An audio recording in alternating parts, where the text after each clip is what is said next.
Good evening. My name is Maria Abrahamsen, and I'm a member of the League of Women Voters of Washtenaw County. I welcome you to our online forum featuring candidates for Ann Arbor City Council Ward 4. The candidates will be on the ballot for the primary election on Tuesday, August 2nd. The League of Women Voters works to expand voter rights and educate voters. We're a nonpartisan organization, and we're providing this forum as an opportunity for candidates to express their views related to their candidacy. Statements expressed by the candidates are neither endorsed nor opposed by the League, and the League does not certify any candidate responses to questions as accurate. Voters are encouraged to fact-check information shared at the forum. We bring you tonight's forum because we believe deeply that respectful sharing of views on community issues is vital to the functioning of American democracy. Our moderator this evening is Catherine Moreau, who will explain the forum and get us started. Thank you, Ms. Abrahamsen. And now it's my honor to introduce the candidates running in the Democratic primary for Ann Arbor City Council Ward 4. Dharma Akmon, Elizabeth Nelson, and Mozhgan Savabieasfanhani. Thank you, candidates, for participating in this forum. The forum will follow this format. Each candidate will have an opening statement of up to 1 minute. Each candidate will have a closing statement of up to 90 seconds. In between, I will ask questions which came from the community. Each candidate will have 2 minutes to respond to a question. At appropriate times, the timer will raise a sign on her screen indicating the time remaining, 30 seconds, and then stop. If you have used up your time, you will be allowed to finish your sentence, and then your microphone will be muted so that other candidates have an equal opportunity to participate.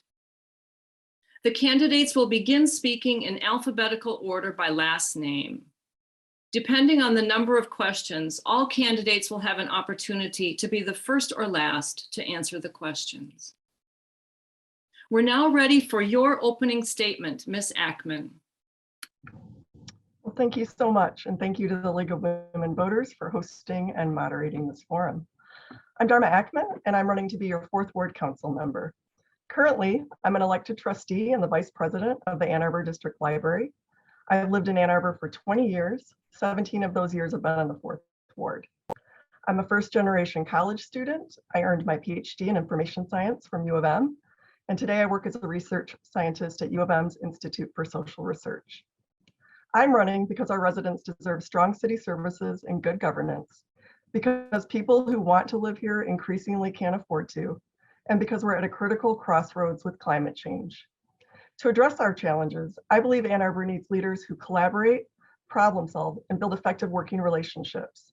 I'll work across the table to ensure we have excellent city services, housing for people from all walks of life, and that we make tangible progress on our commitment to climate action through measures that improve our lives now. Thank you. Thank you, Ms. Akmon. And now, Ms. Nelson, may we have your opening statement? Thank you. My name is Elizabeth Nelson, and I have served on Ann Arbor City Council representing Ward 4 since 2018. I've lived in Ward 4 since 2004. 20-some years ago, I trained as a lawyer, but more recently, I became a teacher, and I currently teach at a local preschool. In 2018, residents told me that they wanted better access to information about the work of council. I observed then that a lot of conversation about local leaders and local policy was simply talking points and generalizations that were not particularly rooted in facts. I have worked hard these last 3.5 years to redirect our policy discussion to facts, with publishing nearly 100 voting charts and newsletters around our agendas and what happens at our meetings. Our educated community deserves thoughtful and serious policy debate. To achieve that, we must recognize how our democracy is supposed to work with transparency and accountability. Residents know me as someone who wants to understand the nuance and detail of the decisions before council. For me, that means listening to residents and looking for opportunities to hear and understand as many perspectives as I can. Thank you. And finally, may we have your opening statement, Ms. Mozhgan? I am Mozhgan, Savabieasfanhani, an environmental toxicologist and a human rights activist, and that includes human rights of the Palestinian people. For 20 years, I have heard Ann Arbor City Council throw around words like affordable housing, diversity, equity, polluter must pay, time and time again. But we have no adequate affordable housing. We have segregated communities. Diversity is shrinking, and equity is just a dream. After 50 years, empty promises, Gelman contamination is the largest it's ever been and is growing. To change this situation, we must push against the laws which make this condition persist. We need $15 minimum wage for all workers in Ann Arbor. We need strong unions. We need public housing. We need to push the university to keep its 50-year promise of 10% Black enrollment. We need to push our good for nothing. Thank you. Thank you. Do all of that. Thank you. Thank you, candidates. And now to the questions. As a reminder, I will read the question once and it will not be repeated unless requested. We'll start with Ms. Nelson for the first question. Ms. Nelson, please identify the top 3 concerns that residents of Ann Arbor Ward 4 have expressed to you. If you are elected, describe the steps you would take to address one of these issues. Thank you. I would say that the top 3 issues that I'm hearing from Ward 4 are infrastructure, investment in our roads, and our stormwater management, strategic planning in terms of land use, and related to that, the growth that is happening and how we manage it consistent with our 820 goals.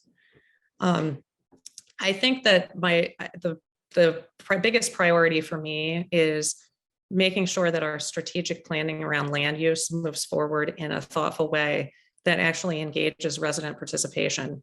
And that's going to include a lot of considerations around our 820 goals, understanding how our community can work so that more people can walk and access services that they need.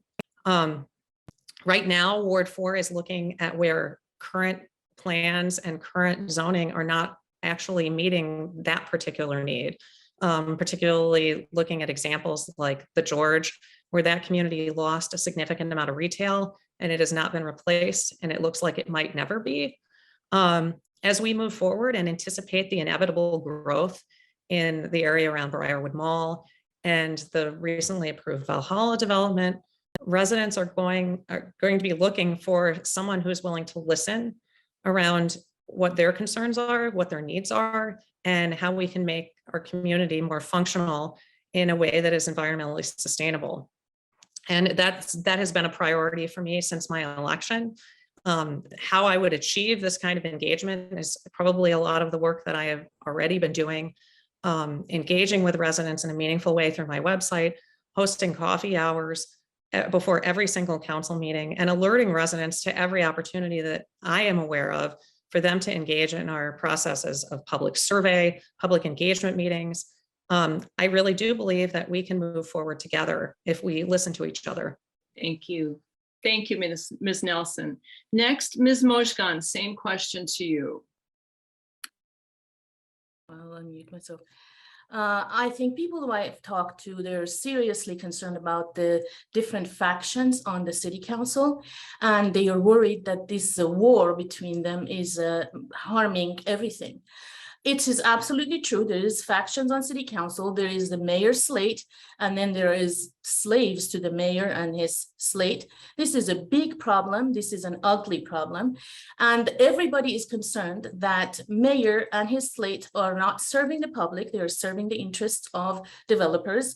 And they are concerned that we should address that. They are also worried about public house, well, the fact that we do not have affordable housing. I've lived in this town for 20 years and I've heard so much about affordable housing. We have crumbs, if anything. We need thousands of units. So when I am a member of the city council, I will push against laws that make public housing impossible. We must admit to ourselves that the problems we have now are systemic. The problems arise when we don't have laws to protect us against not having public housing. There are laws that prevent us from having $15 minimum wage. There are laws that prevent us from having public housing, laws that stop us from having unions. These are the things that people of Ann Arbor need, and they think about and they talk about. They also worry about Gilman contamination. It's over 50 years that this plume is growing, and we need to do something about it. Ann Arbor City Council has dragged its feet, rubbed its elbows with the polluter, constantly saying polluter must pay. Well, they are not going to pay. They haven't paid. You haven't been able to force them to pay. It is time that we put our foot down and make sure we clean our own water. New York has done it. We don't have to reinvent the wheel. We can do what New York has done, throw money at it and get it cleaned up. Because if we take any longer, it might become impossible to clean it. And then it will be forever for our children to deal with. Thank you. And finally, Ms. Akmon, same question to you. Yes, thank you. So I've been knocking on doors around the ward since March, asking people to share their issues and what's important to them. And I'm hearing a lot about concern about poorly maintained roads, speeding and hazardous driving in the neighborhoods, and also our frequent power outages. Definitely by far though is the high cost of housing. People are worried about their kids being able to live here. They're worried about them being able to continue living here as their rents increase at a rate that they're not sure that they can sustain. And they're really troubled that people in our community, so teachers, nurses, and service workers are getting priced out further and further. I think that addressing this requires co-equal attention to three main areas. Number one, supply. We have to create abundant housing of all types. And it's true that building housing on its own is not going to dramatically decrease housing prices, but it can work to stabilize prices, and we have to act now. I'm very supportive of building housing and mixed use development along our transit corridors. I think that is the right place to be developing. And right now, a lot of these areas are dotted with sprawling parking lots, and I think we could be doing better with that. It also requires attention to stability. So you want to create strong tenant protections, such as an enforceable early leasing ordinance. Also subsidy, which I know is something that the city has been working on since we passed the affordable housing millage. I am thrilled that we're using some of the city-owned properties to develop affordable housing in creative ways with interesting partners, including local partners. And I think that these all have to be done together. I think paying attention to just one is not going to serve us well. It's a complex problem that many communities are dealing with, and I'm ready to get to work on it. Thank you, Ms. Akmon. And now for the next question, Ms. Mozhgan, you'll be the first one to take this. The Ann Arbor Area Transit Authority has a millage proposal on the August 2nd ballot to expand public transportation, resulting in 1.680 in net new mills.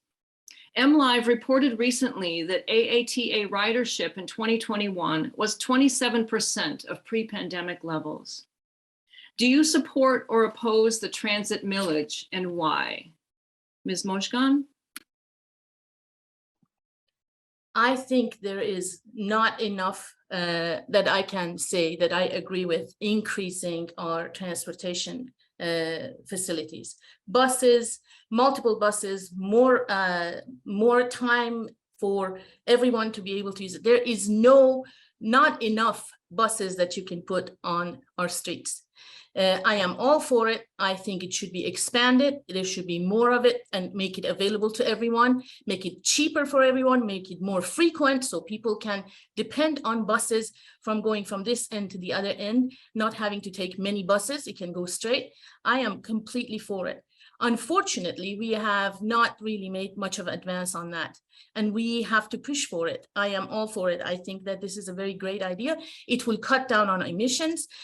We have all these proposals about cutting emissions, A20, this and that, but they are primarily primarily for show. They are not real. They cannot cut down the emissions as much as they need, but adding buses, more buses will help us in that, and I'm all for it.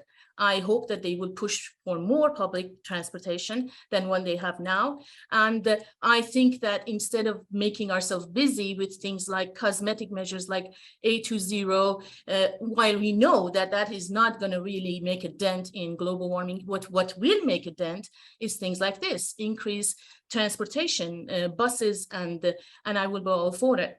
What is sad to me is that Ann Arbor City Council spends a lot of time talking about totally cosmetic measures, things like A20, which will not make a dent in global warming, but they want to keep us busy thinking they are doing something. These are not at the end gonna make any difference in global warming. We must not lie to the public and make them believe by doing those kinds of things, we're actually gonna achieve something. We are not. Thank you. Same question to you, Ms. Akmon. Thank you. So having access to convenient public transit is very important to me. Personally, it's something that I relied on as a young person getting around. I did not have the money to have a car of my own. And one of the things that made that possible was being able to live in a city that had good transit options that did not involve that. So I think that this is really, bus access is about our A20 plan. We have committed to reducing our single occupancy automobile trips by 50%. That is huge. So we're going to need alternatives to that. So I definitely support public transit. I am definitely, the size of this gives me pause. As I've talked to neighbors around Ward 4, they're definitely anxious about the costs. I'm particularly anxious about costs getting passed on to renters. I think it's a fine balance. We don't want to continue to push people out of our community because then they don't have access to a bus to get here, and then they are in cars. And so I want to better understand the details of this particular millage because it is quite large. People are feeling inflationary pressures, and I think that it has to be balanced with our desire to provide equitable transit options to everyone. Thank you, Ms. Akmon. And finally, the same question to you, Ms. Nelson.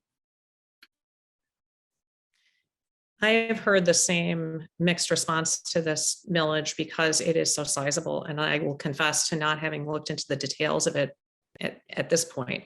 What I will say, and what I've said to a lot of residents who, for instance, will say to me, I see all these empty buses. Well, you want more of these buses, you want more of these empty buses. And so I think that this is a very good opportunity to explain to folks who maybe haven't lived in a community with really functional public transit that we really have a chicken and the egg problem, which is that no one can rely on public transit as a regular mode of getting around unless the schedule is robust enough that you can rely on it to get to where you need to be. I think everyone who has lived in a community that has meaningful public transit understands this to be true. And so I need to do more research and understanding how this millage is going to support a more robust schedule. I've heard a lot of feedback from residents who point out that there are certain routes that need more coverage. There are certain traffic patterns that we need to understand really well so that we can identify like where people are commuting from Ipsy to get to here. What are the routes that need more robust support? It is certainly in our A20 goals to support public transit, and I support public transit a lot because my own family uses it. My son uses it every day to get to school.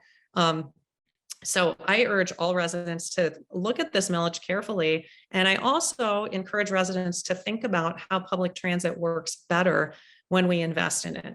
I know from personal experience, looking at how my son could use the bus to get to school, trying to get home in the middle of the day, the challenges of that in places of the day where the schedule is less robust. This is what we really need to think about. And as was stated earlier, it's true. We need to get people out of single occupancy vehicles and into buses. Thank you. Thank you.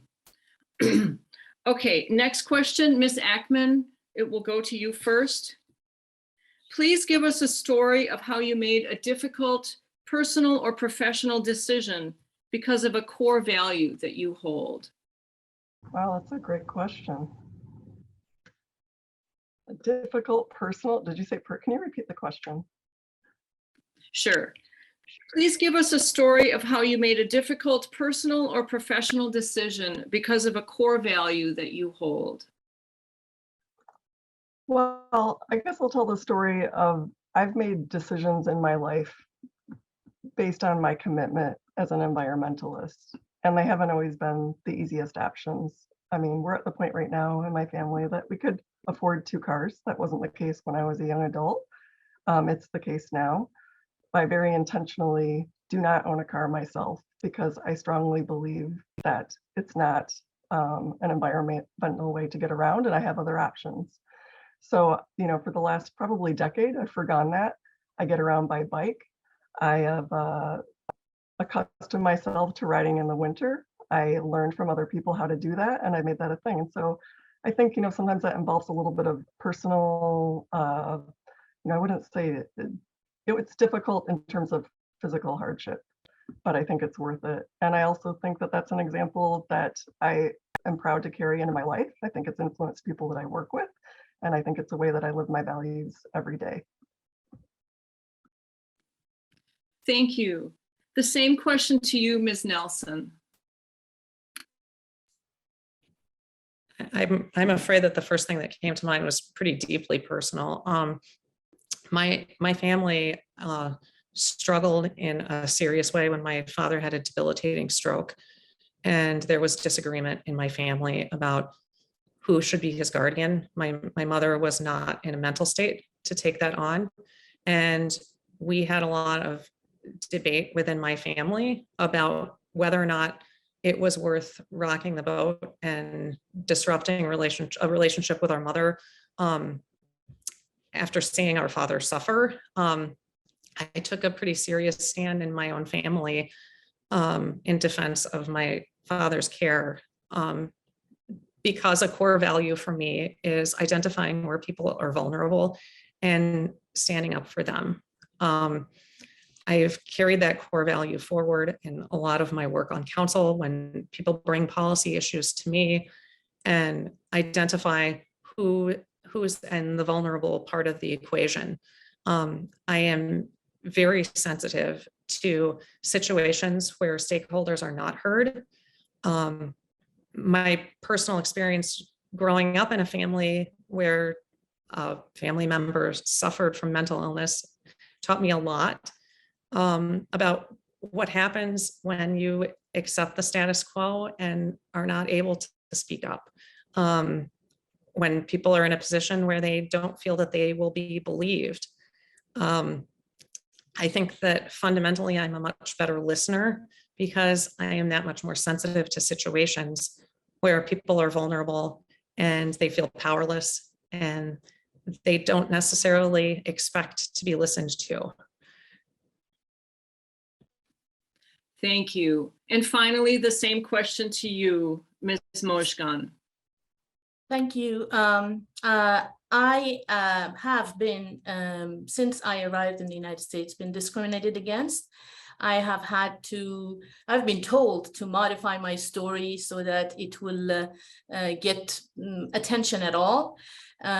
Most recently, I was told that I was excluded from an Ann Arbor Observer story about elections, about Ward 4 elections, and I was quite angry about it. There is many more stories. When I first came to University of Michigan to do my postdoctoral studies, I wrote an article in the Daily, basically telling them about my observations when I was in Palestine, when I saw children be beaten and be shot and the parents crying in their blood. And I basically told them the way to go is to boycott Israel, cut off funds from an apartheid state that is abusing a nation for decades. And later I was told that it was the wrong thing that I did. I should never have published that article. And I thought to myself, I could shut up, but, and I was sure that this is going to jeopardize my chances in many ways, but I felt that if I chicken out now, how can I look at my friends in the face and say that I'm an honest human being? How can I ever stand up for the public? How can I ever disregard my own interests and push for the public interest? Right now on Ann Arbor City Council, we've got problems. Half of the council, more of it, the mayor's slate, clearly do not act in interest of the public. They act in the interest of the people who give them money to be reelected. This is a problem. Thank you, Ms. Mozhgan. Okay, the next question, we'll start with you, Ms. Nelson. The Ann Arbor City Council has a reputation for contentious meetings and exchanges. Is this reputation deserved? If elected, how do you plan to work together with fellow council members to best serve the city's residents? Ms. Nelson?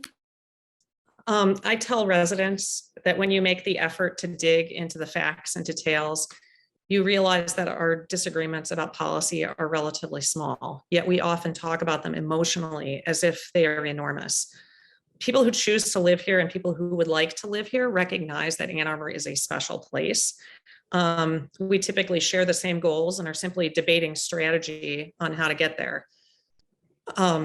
How we achieve these goals and what it looks like in our neighborhoods is where people might have different points of view.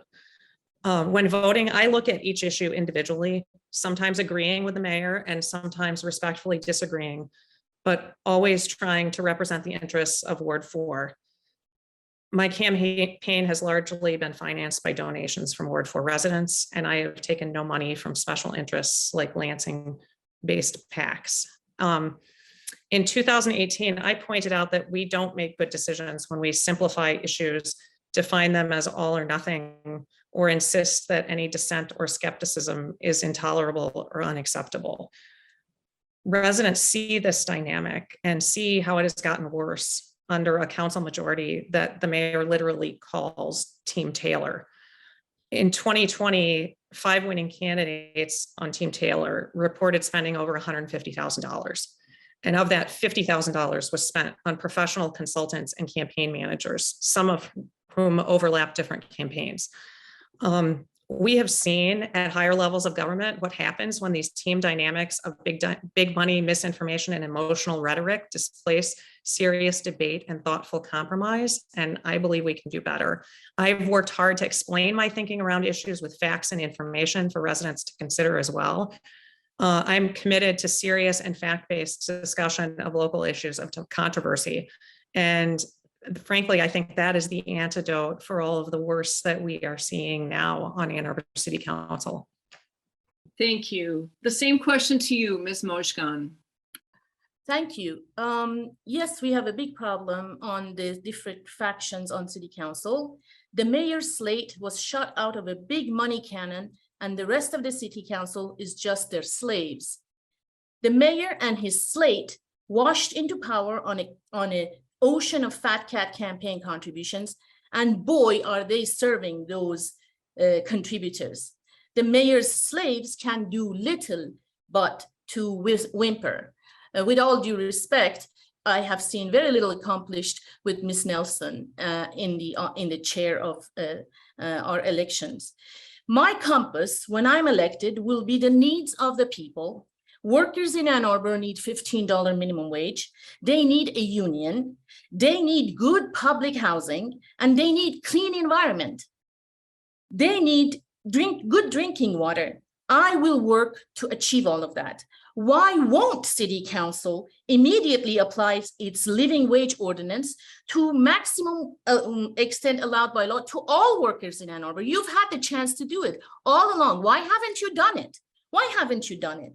Why won't City Council publicly push for at least $15 minimum wage for everyone on every level, local, state, and federal laws? Why? Why not? Because they worry about their contributors and do not lose any sleep over the needs of the workers in this town. They do not care about us. Why won't city council just put shovel in the ground and clean up the Gelman dioxin contamination? It's gone on for 50 years. You think we believe when you say you care about environment, when you have failed so miserably to clean up Gelman contamination for all this time, while you hobnob with the lawyers and with polluters and you tell us you're getting stuff done, we pay the bill and you give us nothing back. We don't even have enough information. We need to change all that. Thank you, Ms. Mozhgan. And finally, Ms. Akmon, the same question to you. Yeah, thank you. I think you asked if the contentiousness was well-deserved, and I think it is. I mean, I've seen it myself. I talk to residents, they're quite upset by the tone, the incivility, the petty personal attacks, and they're frustrated. I'm personally concerned, not because there's disagreement. A healthy city council should disagree. Diversity is an asset, and that means people are going to view things differently. That's good. But what's not good is when it resorts to infighting, incivility, again, the petty personal attacks. I think that it makes people disengage, our residents, who are very put off by that. And I don't think that you want that in your local government at all. What I bring to this role is, number one, a commitment to residents. I grew up with those values that government exists to serve people. Those concerns will be first and foremost in the front of my mind. And I also bring my skills and experience as a public leader. I manage a large, complex team of almost 40 in a complex, changing organization. I have skillfully navigated through a pandemic. I've built teams. I've helped failing teams. And I think that if you asked my colleagues, they would tell you that I'm an effective communicator. I'm someone that uses communication to build rapport and relationships rather than tearing them apart. And I would bring those skills to this job. I would be looking for good ideas and the opportunity to build them up, no matter who had them. And again, focusing on the residents who are first and foremost and do not need the distraction of the incivility and the petty attacks instead of practically working on and solving their problems. Thank you very much. And now we'll have the final question prior to closing statements. And Ms. Mozhgan, this question goes to you first. MLive reports that the city of Ann Arbor's population increased 8.7% from 2010 to 2020. Do you predict this level of population growth will continue in the current decade, and is such growth desirable? I am not sure about that. I don't know if there will be more people coming. There is a lot of upheavals going on with wars, with recession, with a lot. So I don't know if there will be more people here.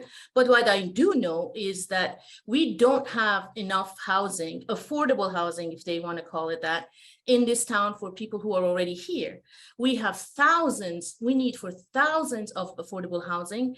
And here and there, we get a little bit of a crumb from Mr. Taylor and his slate's favorite developers.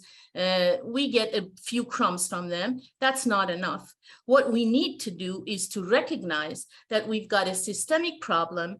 We've got a problem with laws that prevent us from having what we need. And we have to recognize that mayor and his slate and the whimpering slaves of the mayor are unable to do it. They haven't done it.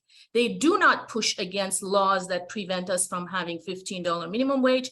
They do not push against laws that do not let us have good unions, big unions. They do not push against laws that gives us the public housing. They haven't done it. They haven't even expanded the regular money that they give to their own city employees to everyone in this town. And they have shown us that they don't really care for diversity. They may say diversity until they're blue in the face, but they don't really care, because if they did care, they would push for the university to do good, make their promise happen when they said they will give 10% Black enrollment. That was 50 years ago. This city council, these people, the slate and the others who whimper, they have not done things to make this city more diverse, and they have done nothing to make it more livable for those who are low income or they have less money than $250,000 a year. We must Thank change you. that. Thank you. And Ms. Akmon, the same question to you. I would also say that I don't know what the pace of growth will be, but I will say that we have the really good fortune in Ann Arbor of being an economic and then higher education hub. We're a very desirable place to live, and I think that growth is here, and we need to plan for it proactively. We don't have enough housing. I would agree with that completely, and I think that we need to increase the level of housing of all types. So I'd like to see us respond to this by adopting policies that make our community more inclusive, that accept the fact that different modes of housing suit different people at different phases in time. Again, I think the transit-oriented development is really exciting, thinking about the compact, pedestrian-oriented mixed-use communities along transit corridors. I think looking at our zoning laws that currently prohibit multifamily housing in a lot of our neighborhoods, that's personal to me. I mean, I grew up in a renting household. I lived in a duplex, half of a duplex when I graduated from high school. Without those options, I'm not sure what my family would have done. And so I think the fact that we've outlawed that in a number of our neighborhoods, and that's not just an Ann Arbor problem, I think is an issue as we confront our housing crisis. So I think density done well and smartly, and I also would like to add that I think that there's missing from this a conversation about gentle density. We talk a lot about single family houses and high rises, and I think there's room to talk about more mid-sized things that aren't that much bigger than a house that exist in many of our neighborhoods now because they were legal at one time to build. And so I think things like that, density done well, I think can deliver a lot of benefits that improve our quality of life, increase walkability, and deliver city services at a lower cost to residents. Thank you very much, Ms. Akmon. And finally, Ms. Nelson, the same question. I'm going to add a third voice of uncertainty and not claiming to know the future. It's interesting, a lot of work that is now happening remotely may mean that people are living in different places and still working in the job centers in Ann Arbor. I don't know that to be happening, but I do think that growth is inevitable. It is not a question of whether you appreciate the growth or want it to happen. It's inevitable because the university is expanding and we are a job center and more people want to live here. Housing supply is a very real topic for discussion that I tried to raise in a way that I thought would be uncontroversial when I urged us to regulate short-term rentals. That was an issue that a resident brought to me as a nuisance issue in her neighborhood. And I later realized that it was very much a housing supply issue.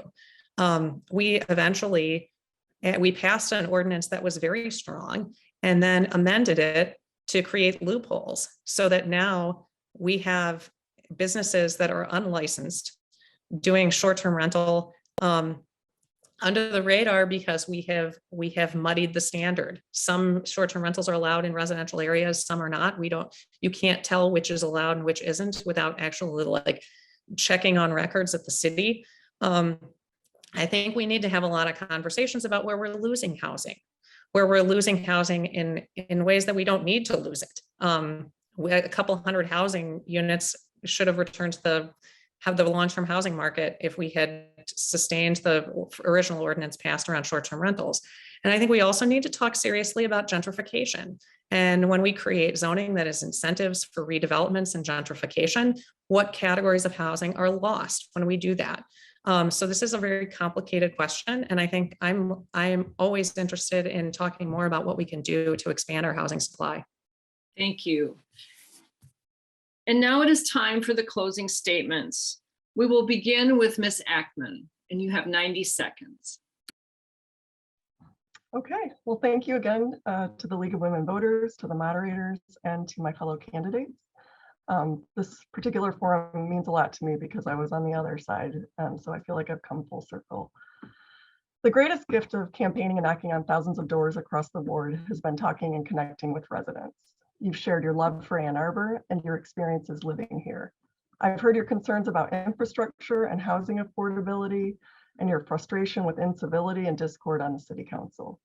You want public servants that listen, that act with high integrity and engage in civil discourse to collaborate on meeting the city's challenges with practical solutions.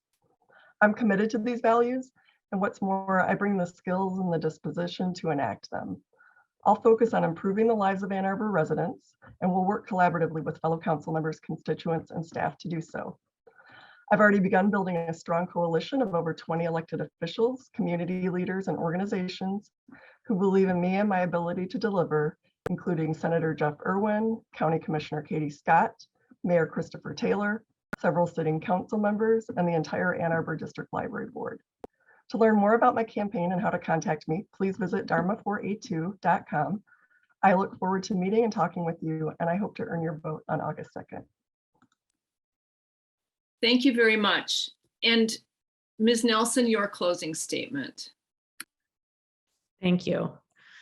I am passionate about how local democracy can work in a city like Ann Arbor. As an elected leader, I look for opportunities to collaborate with residents to solve problems in our community. I am proud of my record. The biggest issues that I worked on these last 3.5 years were prompted by advocacy from residents. Residents pushed us to move forward with EPA intervention to clean up the Gilliman plume. It was a Ward 4 resident who alerted me to discrimination in rental housing, and I helped him bring that issue to the Human Rights Commission so that council eventually passed an ordinance addressing it. Residents asked for regulation of full-time short-term rental businesses that hollow out housing supply in near downtown neighborhoods. I brought that issue to council. I have worked closely with local tenants who pushed and continue to push us to amend our leasing ordinance to meet the needs of renters in Ann Arbor. I look forward to continuing the work I have already done, informing and engaging residents in our decision-making and responding to the problems that you identify in our community. I am committed to the idea that our local decisions happen in a local context among residents who will have to live with the consequences. I am supported by residents who appreciate that I consider issues thoughtfully and I listen. I'm not looking to build a coalition of other elected leaders. My commitment is to Ward 4. I encourage everyone to visit my website, a2lnl.com, and look at my endorsements to see and hear from the residents and Ward 4 neighbors who have worked with me and recognize what I contribute to our local democracy. Thank you. And finally, your closing statement, Ms. Mozhgan. Thank you. The truth of the matter is that Ann Arbor knows that our city council does not work for the people. It works for special interests. It works for their campaign contributors, thousands and thousands of dollars. And those that the mayor and his slate endorse cannot do more than what they have done. They will jump on the bandwagon and they will do exactly what the mayor tells them to do.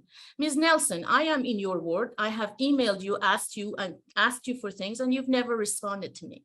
And I think that we need someone who will represent the working people in this community. I will be that. I will raise hell on city council for our human and environmental rights. I won't quit demanding an immediate cleanup of Gilman dioxin contamination by the city. I won't quit demanding at least $15 minimum wage in Ann Arbor, which you've had ample time to do and you haven't done.